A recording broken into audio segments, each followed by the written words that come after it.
Welcome to another great show with Rabbi Pinchas Winston, a webinar with a very appropriate name. There's no place like home. I assume he's not going to be speaking about the Wizard of Oz, but this is Parshat Lech Lecha, so I'm sure we're going to hear about Eretz Yisrael, and that's what this channel specializes in, which is bring them home, bringing the Jewish people back to their homeland here in Israel. I want to welcome Rabbi Pinchas Winston again. He and his materials can be found on his website, which is 36.org. I'm just putting that up on the screen right now for you to see. You can see over there all of his books, his webinars, his projects. You can purchase his books if you'd like to, and has all the information that you would want about Rabbi Winston and his excellent endeavors. Hold on a second, let me pause back. Okay, so without further ado, this is a live show, so you are welcome to comment and to ask questions on the live chat, both on Facebook, YouTube, Periscope, and Twitch. And without further ado, here's Rabbi Winston.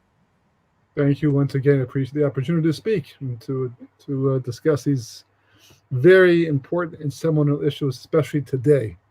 This parsha, there are two parsha, two weekly Torah readings that really are very Eretz Yisrael based, very focused on that particular topic, and which in a sense is kind of unusual because you think that such an important topic would get more coverage in the Torah itself. But these, two main ones. You have Lech Lecha, which is this week's parsha, when God approaches Avraham, or Abraham in English, and tells him to leave Haran, which I believe is located somewhere in Turkey today. I once thought it was in Iraq, but he began in Mesopotamia in a place called Ur Kasdim. Eventually, he was forced to leave because he almost lost his life there, fighting against Nimrod and his government because they were idol worshippers, and Avraham was going to have none of that. He knew there was one God, and idols were meaningless and useless, and he tried to put an end to all of that and almost cost him his life. Miraculously, he was saved from execution, and then he and his father and their entourage left to Haran, someplace I think in modern-day Iraq, and from there they or actually Turkey. I thought it was in Iraq originally. I think it's actually questionable exactly where it is, 100%, but that part of the world, over there, east of Eretz Yisrael. And eventually God comes to him and tells him to go there. It's Canaan. Actually, the language he uses, fascinating enough, is to a place I will show you. Now, from the Chumash itself, in the Torah, this week's Torah reading, it sounds like it's a surprise. Come to the land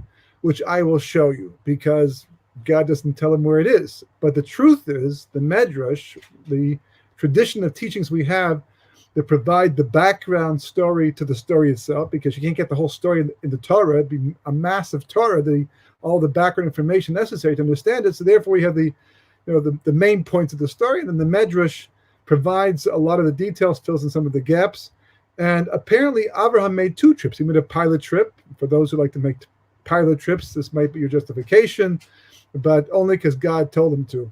After that, we're not such believers in pilot trips so much, but he made one at a much younger age by himself. He left by himself in his 50s, I believe it was, went to the land, scouted the land, went back to Haran, got his family, and then in this week's parsha, God tells him to go at the age of 70 to Israel for good. So he actually knew where he was going. So it wasn't such a big surprise that God said, the land which I will show you. Okay, maybe he changed his mind in the meantime. Maybe there's another place we're going. Maybe we're going on vacation first. Maybe we're making some pit stops along the way. What does it mean? But he knew Eretz Yisrael was the place to go. And the question is, why the secrecy, or why the mystery? Why cloak it in such a language? That's one particular point that has to be understood. The second thing is that it says in this week's Torah reading a very interesting concept and idea that we're not so familiar with today, but there was an idea, there was a thing. Kabbalistically, this concept is apparently true, but Sarah, who originally was Sarai, right, that was Abraham's wife, was childless. She was unable, the Gemara, the Talmud says, she was actually physically unable to have a child. There was something missing from her inside, being that prevented her physically from having a child. So the birth of Yitzchak was more miraculous, not just because she was 90 years of age when it happened, and because she was barren the entire time, because physically she didn't have the components necessary to give birth to a child at all, let alone a healthy child. So this expands the miracle and makes it even greater. But we have in this week's Parsha a exceptional episode that it goes by very fast, and if you're used to the story, you don't think twice about it anymore. But nonetheless, it's kind of bizarre. Sarah, at one point in time, she's had enough. She's tried, to have children. She can't have children, and she turns to Avram at this point in time. Now, remember, they had gone down to Egypt because there was a famine at the beginning of the parsha. They went down to Egypt because there was no food, and God pushed Avram down there, part of making him wealthy because he comes back with all this wealth. And Sarah is abducted by Pharaoh, and the whole, see the story inside for more details. And the daughter of Pharaoh, whose name was Hagar, saw the miracles that happened for Sarah because the whole family became inflicted with leprosy on behalf of Sarah to protect her from being taken and abused in any way. And saw the miracles, saw how special Abraham and Sarah were as people. And she said, I'd rather be a concubine to a woman like this than to be a princess in the house of my father. So she left with them. She left and went north to Canaan after they returned back to Israel. And she did exactly that. She became a concubine to Sarah, Imenu.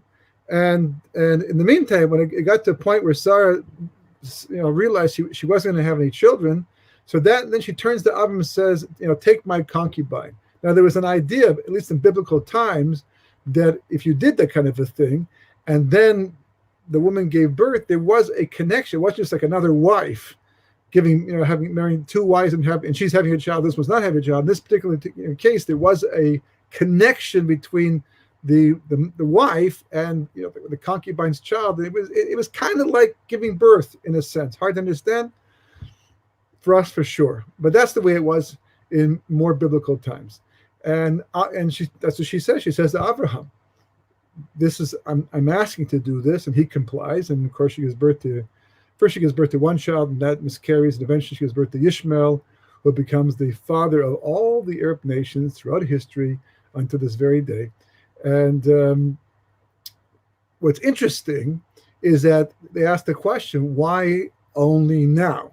Why she was already in her 80s at this point in time. She had been married since a much younger age. She had gone a long time. Now, there is a halacha until this very day that if a couple is unsuccessful at having a child for 10 years, since the male has a Torah obligation to procreate, and he's not successful, and it doesn't seem that the problem is with him, or they don't know what it's from, then technically speaking, he's supposed to get divorced and get remarried. There are ways around this, and usually couples do take advantage of those ways and adopt children instead. But technically speaking, he has an obligation to do the best he can to have a child. That's part of one of the first mitzvahs that we got, with the 7 Noachide mitzvahs, is well, at least we're told, actually not with the 7 Noachide mitzvahs, but we're told in the beginning to multiply, be fruitful and multiply. So God tells Noah, God tells Adam too at the beginning, and that's part of the mitzvahs that we have. The Gemara, the Talmud says the world was made for this, because we imitate God by producing children legitimately according to the proper rules and guidelines. And so they had been married for longer than 10 years. By the time Sarah turned to Avram and said, take my concubine and have a child on my behalf through her. So the Talmud asks this question and answers this question and says that the entire time that they were living in the diaspora did not count as part of the 10 years. The clock only began to tick once they made Aliyah, once they came into Eretz Yisrael. Then 10 years from that point, so that's when Sarah had to start looking at the possibility of having a child through Hagar. But for decades, she wasn't worried about it because of the fact that they were living in the diaspora. The question is, what's the difference? A couple's a couple. Here, there, what's the difference? So the Talmud says that we don't know why the couple is unsuccessful at having a child. at first. Why? Because of the fact it could be the husband, it could be the wife, it could be just their muzzle, just a divine providence, because some couples can wait 10, 12, 15 years before having a child. It has to do with your destiny, your muzzle and Shemaim. This is a major impact on our lives and what happens in our lives. And then two muzzles come together, they can either improve or stay the same, or maybe even damage the other muzzle in the process. And so if we don't know if the problem is with the couple itself, so why tell the couple to break up? So then in Eretz Yisrael, why is not a problem?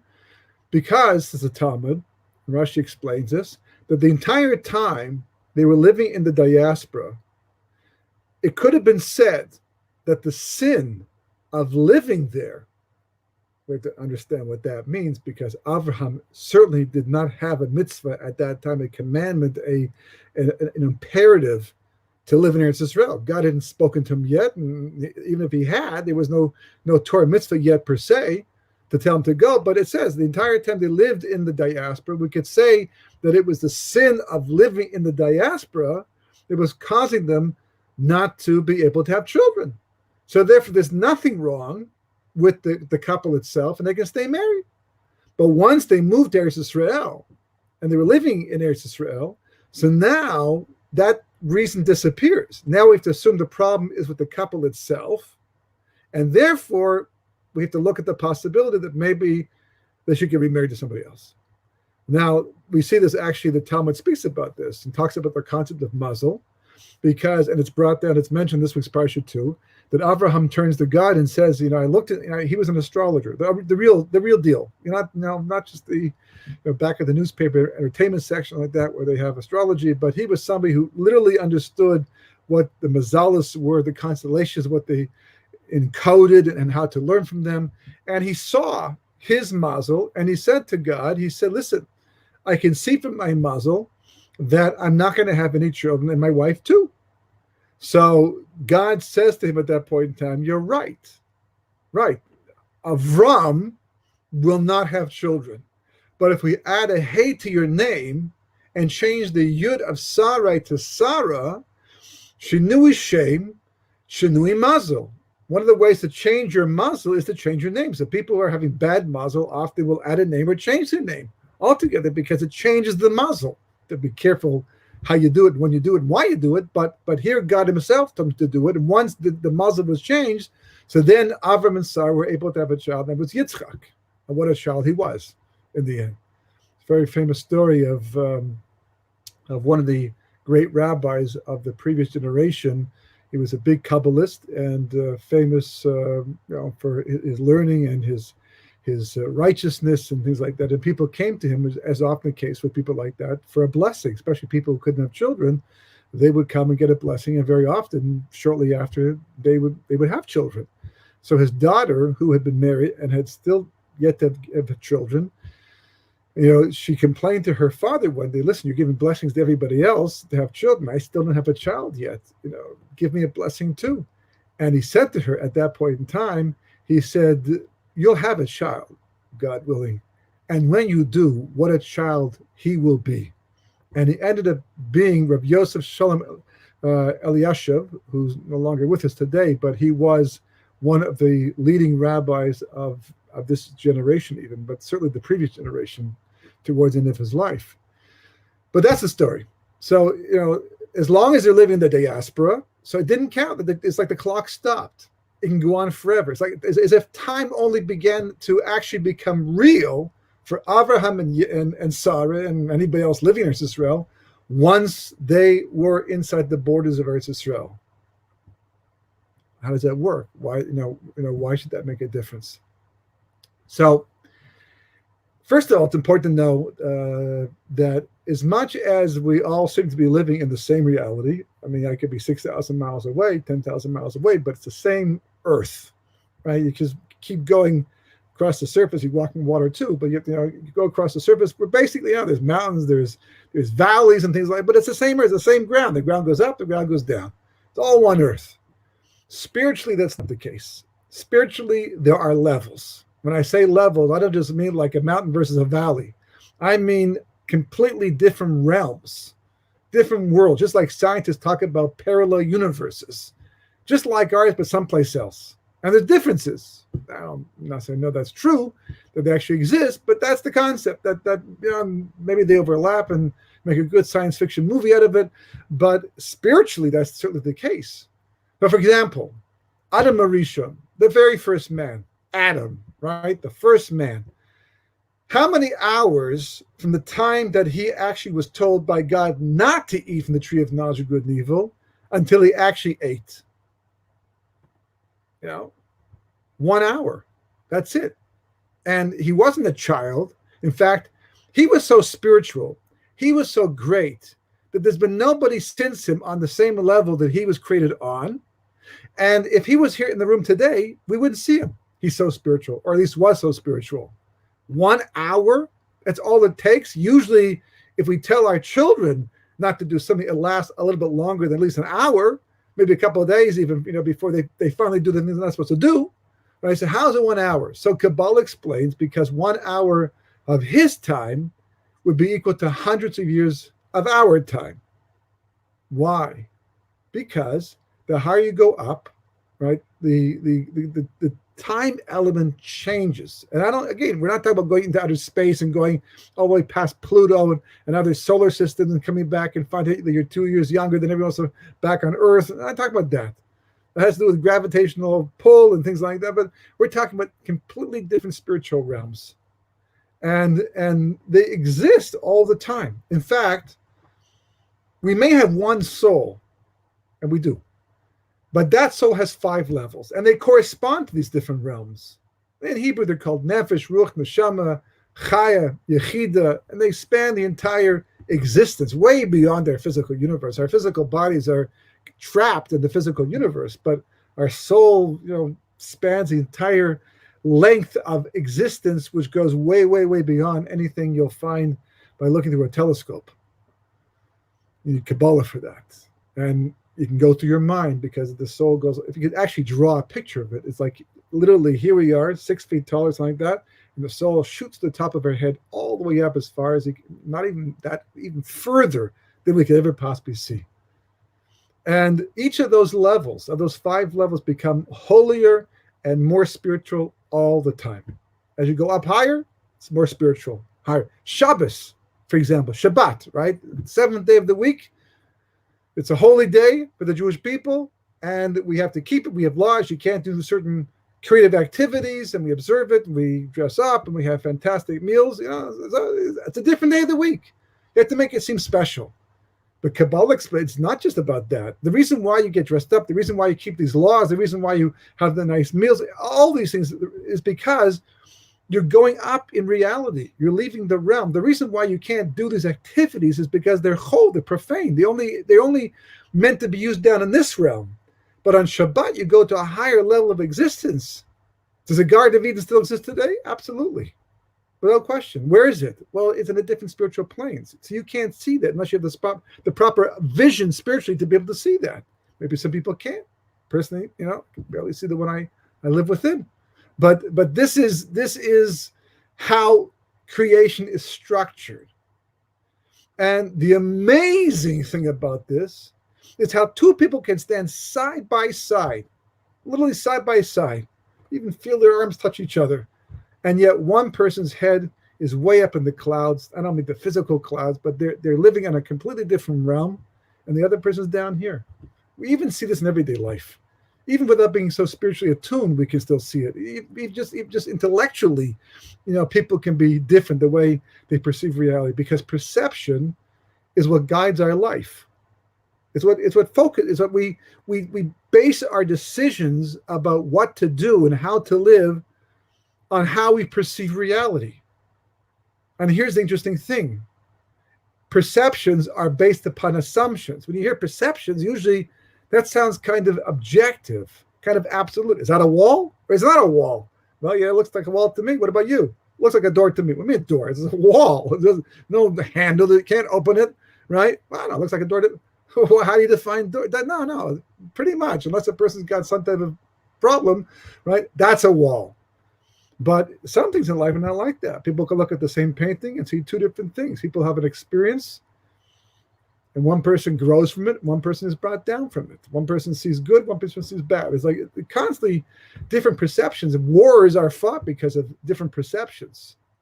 So there may, and there is, be an objective reality, but people's perceptions of it are very personalized because their assumptions about life are very personalized. And those are what you pick up from the day you're born. Some of them are unconscious. Some of them are conscious in their experiences you can't do anything about. You're raised in a certain household. You have certain parents. You have certain friends, certain schools. And the entire time you're collecting assumptions becomes your outlook on life and reality, your perception. Well, it becomes your perception, but starts off as assumptions. And those assumptions will dictate your perception. So, for example, a person's wandering through Israel. They're taking a vacation, completely secular. Don't even want to hear about religion, Judaism, things like that. But for some strange, bizarre reason, they end up in a class, and this class is, controversial, makes them, get involved. They start arguing, talking. Before they know it, the person they're arguing with can out-talk them, has more understanding than they do, and makes them more curious. They stay a little longer. And 1 year later, they're a completely different person, living by Torah. And you ask them, what happened to you? Did they kidnap you? That's what happened. This is what they used to ask these questions to people who became religious. Did they kidnap you? No, I can't, my own volition. Did they brainwash you? No. Look, no soap in my ears whatsoever. Right? No. Well, why did you change? You were so different before when you were growing up, and you were so fun-loving and the sports. And I still love sports and I still love fun. But we used to go to restaurants. I still go to restaurants too, just kosher ones. So then tell me, what could possibly change? I was wrong. You were wrong about what? I was wrong about Judaism. What do you mean you're wrong about Judaism? What wrong? What? Where? What? Well, I thought it was this antiquated way of life that had no meaning, that men made up, and there's no such thing as God, and Torah was not given to man. I didn't even know Torah was, But if I did, and found out it's not true. I went to classes. I learned. I investigated, I asked questions, and I just kept going and going until eventually I found that my assumptions about life were either inaccurate or even outright wrong. So I took out the old ones and put in the new ones. And once I began to do that, my perception of reality began to change. And this became the most logical thing in the world to do. It's a story. I have a friend of mine, personal story, this one I can verify. This happened to his brother. His brother was, I think, went to the Hebrew University. He was there to just graduate, nothing to do with religion whatsoever. And he actually, I think, went to meet another friend he heard about, got it trapped in a yeshiva somewhere, and he went to go get him out. Ended up staying because he got talked to, and he didn't expect what he was going to hear, and it made sense to him, and he stayed, became religious. And now his brother, I have to go get my brother out now. So this brother went and actually he got a BA. And part of his BA was in how to debate. He learned how to debate, so he loaded himself up with certain qualities and abilities to be able to argue back when his brother would confront him, so he could get his brother to realize the mistake he made and unbrainwash him, deprogram him, like they do with cults. That second brother, of course, today is religious in his own right, and they're all very clever, smart, creative people, clearly not manipulatable. So then what changed? They learn different ideas, and those ideas change their perceptions. Once their perceptions change, so their life changes as well. So God comes to Avraham in this week's parsha, and he says, Lech lecha. And first of all, Lech lecha, Lech is enough. Go, come to the land that I will show you. What do you mean, Lech lecha? So the rabbis explain, Lech lecha literally means go to yourself. Because I'm not doing this for my health, God says. I don't need anything, and I certainly don't need you to make aliyah to go to Israel. I'm doing this for you. This is for your own benefit to go here. Why? I'll show you. You'll see for yourself, especially once you get there, once you live there. But in the meantime, that's what it says. Now, later on, when the spies go out in Pasha Shlach Lecha, it's different. They go to spy the land. Now they're hundreds of years later. They've gone through Egyptian slavery, right? They've already finished with that, been there, done that. And now they're at the border, 3 days journey, but close to the border of Eretz Yisrael, finally about to fulfill the prophecy made to Abraham and Yitzchak and Yaakov and Moshe, and everybody's like, and they're going to actualize it. And they decide to send spies out. So the parsha says, Shlach lecha, send to yourself. Now, is there a difference, or do they mean the same thing? Shlach lecha, send to yourself.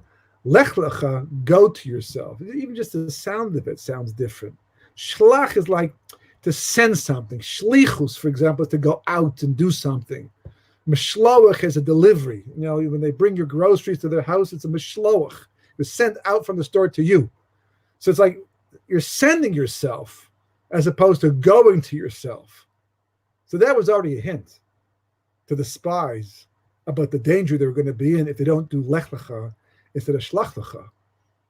And we see the damage. We're sitting here right now. Well, thank God I'm in Eretz Yisrael, but the exile is not over yet, not completely. It's on its way, but not completely because of those spies. If those spies hadn't rejected the land back there and had done lech lecha instead of shlach lecha, then we'd be sitting right now in Eretz Yisrael in paradise, and the whole world would be rectified. And as we say in our slichos, which we actually said this morning, you know, that the base of Mikdash, the temple, would be a place of worship for all nations.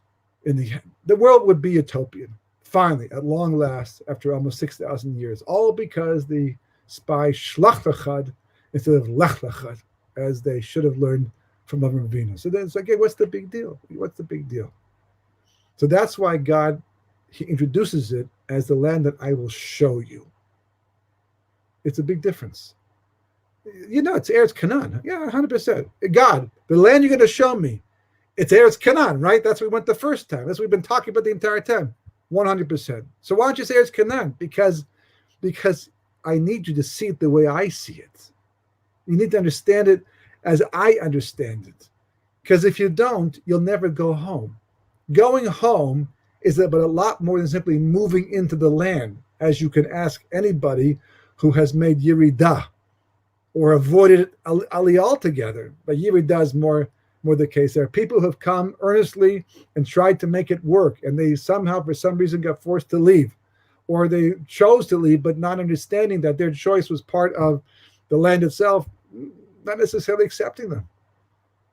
And to want to leave, you know, that's already a whole different story altogether. That's a rejection of the land on a very serious level. According to many, that's just continuing on with the sin of the spies, to reject it, to be afraid to come. Okay, as long as you understand this is the place we belong, and you yearn to be here, but you're not quite there yet. You're working on it. You want to work on it. You want to be here. And if you don't want to be here, you want to be here. And if you want to, but somewhere there's a want in there, you want to be here. Okay, guys, we can work with that.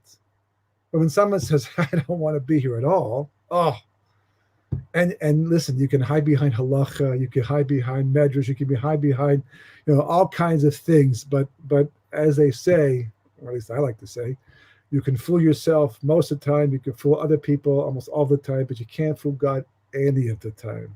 He's boichem of what's at bnei adam. He examines the hearts of. He knows things about us and what we're feeling that we don't even know about ourselves and what we're feeling. So you got to be honest about the whole thing. So again, you know, you're afraid. You don't understand why it's important. Okay, start with that. But you have to understand, there'll never be any place like home. Halavai, it was as simple as clicking the backs of your shoes 3 times and saying that over and over again. It is getting here, but that was a dream, right? A different type of dream. This is a real dream. This is a dream of Avraham, Yitzchak, and Yaakov, and his Shvatim, and the forefathers, and and all the descendants and generations all through history, and people who literally risked their lives and sold their property, and to just to kiss the shore of Eretz Yisrael, to live here. That was already more than they could expect. And here we are today, Baruch Hashem, in a land that's so incredibly miraculous to begin with. I mean, literally miraculous. And second, it's so incredibly developed. We have so much. Once a person told me they weren't coming back to Israel because they still had cloth diapers here. At least in America, they had disposable diapers, and that was a big thing to them. Baruch Hashem, today we have disposable diapers and Huggies and wipes. It's all there, all the gashmans. So why don't you want to come? The verse says in Tehillim, very important. The Vilna Gaon quotes this and builds a whole work around it.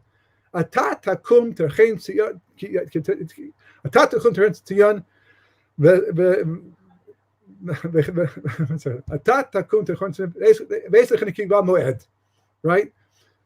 Forgot that for a second there, right? The time has come to show mercy to the Jewish people.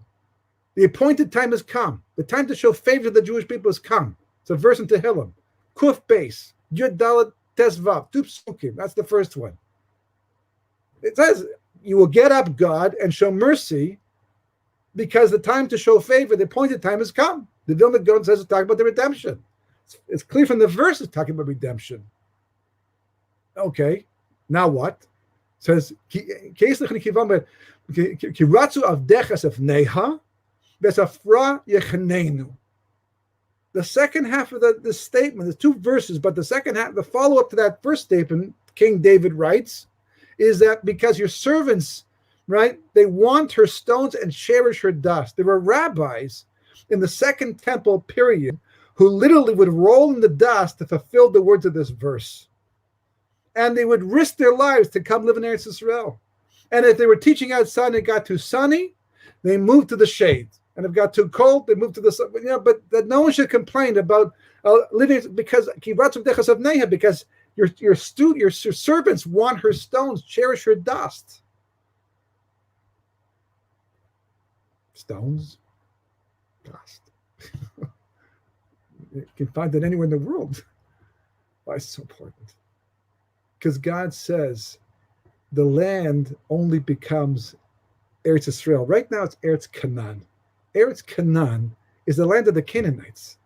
The Canaanites were one of the most depraved people in the entire world at that time, and pretty much all through history. One of the main justifications for their demise was because they really went out of their way to be immoral and you know, as low as you can get on the human totem pole. But this is Eretz HaKodesh. It's the Holy Land. Yeah, it is.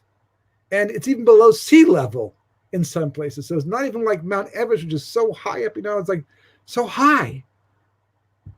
Yet Eretz Yisrael is called the highest land in the world. Well, not physically. We never thought that for 1 second. I mean, you can walk Har Bayis without losing your breath. It's not, you know, even the Golan Heights are not so high. Not the place to go for the ultimate skiing experience. Nah. So then how does it work? What is it? You know, like what Abraham, Sarah, what's the story behind the story over here? So God's saying to Abraham, listen, I need to show you something. I mean, you're almost there anyhow. I mean, you worked it up yourself to a large degree. But it's like someone once told me, when he first became Chozi B'Tshuva, he was like learning Torah. He realized this is what he wants to do. He was secular, woke up, saw Torah. He grew up, he went to Cheder, but he was never shown Torah like this. He was told about the holidays, but never understood the holidays like this. He never experienced Judaism like this. It was Reformed conservative Judaism. It wasn't meant to be an exciting experience for him. But he happened to, wander in, went to Israel, and then eventually became religious. And he went back to his hometown, and he kept learning, but it got to a point where he just stagnated. He didn't have the proper classes at that time to help him to go to the next. He'd done and gone as far as he possibly could, given where he was, given where he was going, and given what was available. So he felt, that's it. I've got to go someplace else where I can extend my opportunity and take full advantage of what's ahead of me. So he picked up and he went to Yeshiva Eretz Yisrael, and he said it was like liberation, literally, complete freedom. My soul thrived. And just grew and grew. And he never really left the place after that at all. Because like leaving Eretz Yisrael was like being a fish out of the water, out of the ocean, out of the sea. It just like, even though he never imagined growing up living in the Middle East of all places, and certainly not in Eretz Yisrael, which seemed to be a very backwards place at the time that he was actually living here at the time he first got here. And yet he came to love the place so much. What happened? So there are a lot of details. Kabbalah goes into a tremendous amount of it. But one of the things, first of all, it mentions is that there's only one opening to heaven, and it's over to Israel. literally follows the borders of Israel. All the light that comes into the world from heaven, all the blessing comes down over to Israel and then goes up to the rest of the world. And likewise, whatever blessing we create down here to send back to heaven, asking for things, comes first to Israel and then goes back up. You're right underneath the flow, the pipeline, the current. You're right next to where it is. How could you not benefit and experience the Kiddush, the holiness that's in the world? That's one idea. But a second idea, it says that every soul in the world is hewn, carved out, excavated from a particular place in the world. It doesn't mean physically in the land itself, but every land corresponds to a different spiritual reality. The soul of a Jew is carved out, hewn from the land of Eretz Israel. Someplace in Israel. It's always amazing how you go someplace and say, gee, I wonder why people live here. They love it. This is like their home. They don't want to be anywhere else. And you like it where you are, and they like it. What makes a person decide to settle down over here? Sometimes it's pragmatic, but that just may be the circumstances that God used to bring you to where you have to go. But other times it's because, this fits and feels so good and comfortable. And if not, people feel they have to get out. I remember I've had friends, people I've talked to, neighbors who literally had to go someplace else. And I'm loving it where I am. I feel right at home. And they feel compelled to go someplace else. And they move. They love where they are next because that's where their soul came from the spiritual reality of it. So God says to Abraham, to the place I will show you, which of course there is Canaan. And the first time you came, that's what you saw, Eretz Canaan. But now let me show you what you really have over here. Let me show you the full potential. Let me allow you to view the land of Eretz Israel through my eyes. Now, the Medrash says, for example, and Rashi brings it down this week's part, the Gemara brings it down as well, that when Abraham says to God, but I'm going to have no children, God says, leave your astrology behind. And he shows him what the future is. It says that God picked Abraham up. He could do that just by willing it. And took him way up where he could look down and see everything in one eye shot. Now, first of all, did he wear a spacesuit? Because last I knew, in outer space, there's no oxygen. Or did he just hold his breath the entire time until he came back down again and got red in the face because he couldn't breathe? Or blue, whatever color it's supposed to be. Or was it a metaphor? It also says that when God showed him the entire land, how did he do that? He turned around and said, I can say, well, in the south, that's the Negev. Can you see it? No, there's a house blocking that right now. Or there's a sand dune, there's a tree. It's like 200 miles away. How can I possibly see it? My eyes can barely see 25, 30 feet away with even my glasses. Even with the telescope, you can only see so far. So it says that God gave him a panoramic view. He didn't even have to turn around to see the entire land, and he was able to see. Moshe, the same thing too. Moshe climbs the mountain, and God shows him everything right in his head because God gives him the vision. It's prophecy. So that's what God says to Abraham. He says, I'm going to take you to Eretz Canaan, but this time I'm going to show it to you through my eyes, the way I view it. And once you see that, you'll understand why this is the place you were always destined to go. There was no other place to go for you. Because there's no place like home, and this is your home. And the reason why that's so important is because everyone knows, we see it in life all the time. When it comes to the physical world, if you're not comfortable in your environment, first of all, if you're not comfortable in your own skin, as the expression goes, and as you got issues with yourself you're not happy about, you become distracted by them. They interfere with your progress, with your success, with your accomplishments. Because you're too busy focused on yourself and what's missing from your life, and that's why jealousy things. You can be jealous as all you want. It says jealousy rots the bones. Because it's such a waste of time. You age faster because of it, and you lose valuable time because of it. We'll get older, and we'll get to a point where the seconds will matter a lot more than they do today. Because today we believe we got lots of them left, but there'll come a time when death will approach. Hopefully after 120 years, and we'll start, wow, what a waste of time. I shouldn't have been focused on that. I shouldn't have been involved in that. That really didn't amount to anything. And what was I thinking at the time, et cetera, et cetera. So, you got to be comfortable with yourself. And then once you're comfortable with yourself, you have to be comfortable with your environment. If you're not comfortable with your environment, then you say the same thing. You're distracted. and you want to get out, and you constantly feel pulled away from the environment. How can you accomplish in a situation like that? It takes a lot of discipline to overcome those type of negative feelings to be able to do what you have to do. And then on top of that, you have to be comfortable with your spiritual reality. Because if you're not, again, it stifles the soul and just promotes the body. It's like going to a mall, right? A secular mall. Secular mall has been designed, it talks to the body. The advertising, the clothing, the games, the distractions, it's all talking to the body.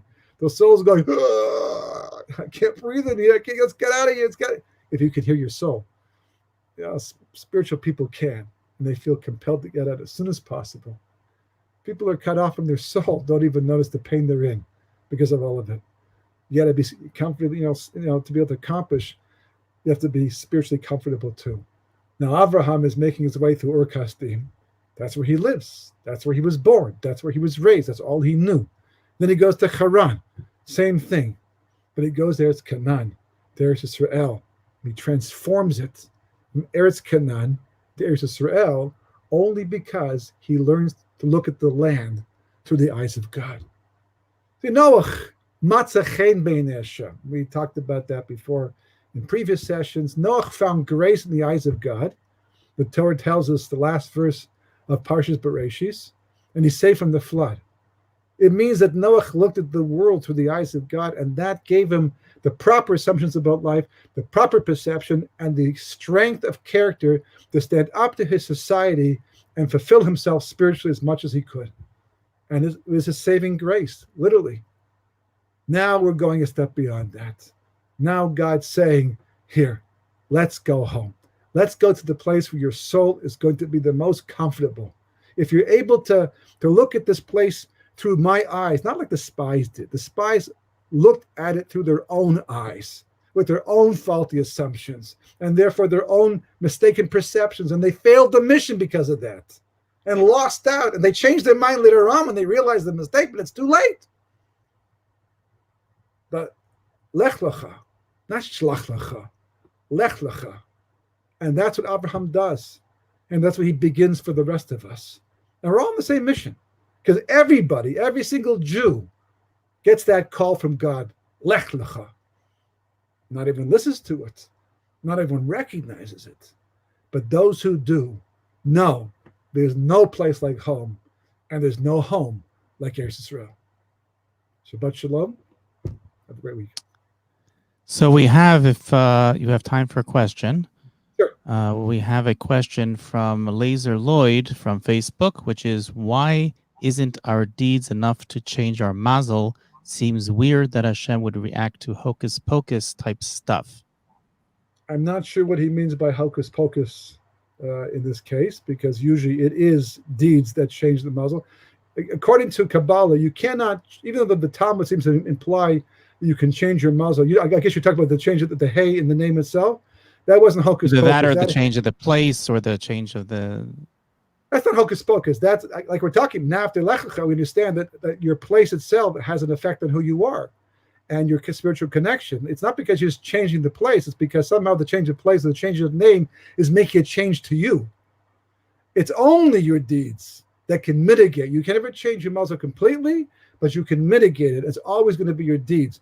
The reason for the change of name and everything else is not magic. It's just for the sake of trying to change you, that your mazel can change as a result of it. Beautiful. Thank you so much. I just want to mention to everyone that they should not forget to subscribe to our YouTube channel at youtube.com/Israel Torah. And don't forget to click on the bell to receive future notifications. This is where you'll find many dozens of shiurim, of lectures on the subject of the ingathering of the exiles and of the kibbutz galiot, as well as many of the live webinars, past live webinars from Rabbi Pinchas Winston. Thank you so much for joining us, and we look forward to hearing more next week. Good night. Shabbat Shalom.